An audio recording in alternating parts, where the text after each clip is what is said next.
Hi, I'm attorney Lewis Haskell, and over the years I have done a number of blogs and talks and whatnot on the fact that I wish more people would take photographs at the scenes of automobile accidents.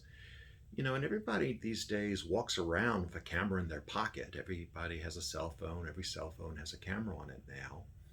And so it only makes sense that people would be taking pictures when they're involved in an accident, unless they're so badly hurt that they're just put directly in the ambulance, or sometimes you have like collisions on the interstate or something, and it's a little bit dangerous to be doing these things. But ordinarily it can be done.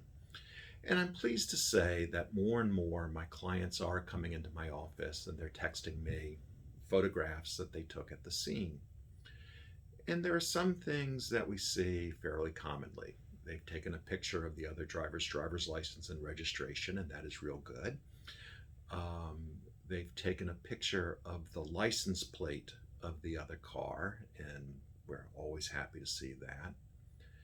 And they've probably taken pictures of their own property damage, and that's nice, but not such a big deal because it's my client's car. I can take pictures of their property damage. So, although I'm always happy to see that, that's not where my big concerns are. What I rarely see and wish I saw more often is pictures of the other car's property damage. I've actually had clients, and I'm looking at the picture of their car, and the damage isn't so bad, and they will actually say to me, "Yeah, but the other car was destroyed." Well, so take a picture of the other car. We'd like to see that. There are two reasons, well, why I want to see the other car. Well, actually, a third, because the third being the insurance company's probably not going to share it with me. But those are number one, if that car is severely damaged, then I want to know that. I mean, certainly if both cars had scratches on the bumpers, the insurance company would be telling me that. So if both cars are destroyed, or if the other car is destroyed, I want to tell them that I know that.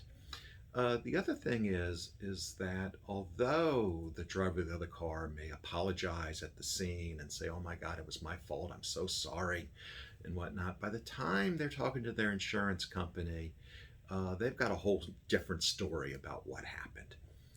And so sometimes it's helpful to be able to see the damage to the other car, see the damage to your car, and we can kind of reconstruct what happened.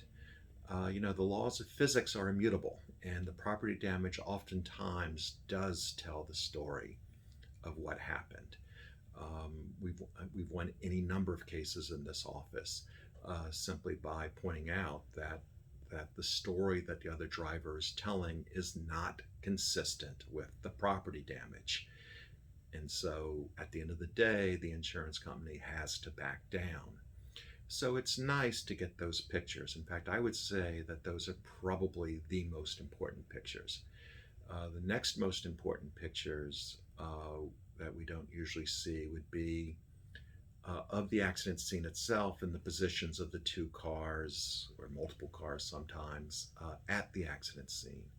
Now, these pictures are sometimes hard to take because sometimes it's dangerous to leave the cars where they were, or you're obstructing traffic or whatever.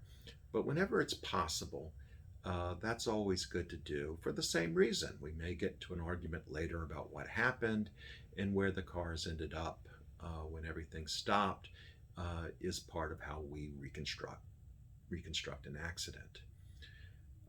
It's good to take a picture of the other driver because I have had situations where people have denied driving their own cars at the time of accidents. It's good to take pictures of your own passengers at the accident scene because I've had plenty of cases where the driver of the other car has denied that my passengers were there. In fact, if I can tell a war story, I had one. My clients were coming back from Foxwoods in the middle of the night. The accident was actually in Connecticut. They're on the side of the highway in the middle of the night. They're in a van, and the driver of the other car says the van is empty, just the driver. Fortunately for me, the passengers all signed releases with the ambulance saying that they didn't want to treat. So I was able to prove that they were there. But the case was in special investigations. The insurance company denied the claims. All of this stuff had happened because the other driver was insistent that this van was empty when in fact there were 6 passengers in it. So, weird things happen, and you have that camera there. It costs nothing to take a picture. And so I would encourage people to take not just the things you naturally think of, the license, the registration, the license plate, and perhaps the damage to your car, but the damage to the other car, the accident scene, the positioning of the vehicles at the scene, as well as the other driver, perhaps the other passengers, and certainly your own passengers. So, if you ever find yourself in need, I hope you will not hesitate to contact me. And until then, be safe and be strong. Thank you.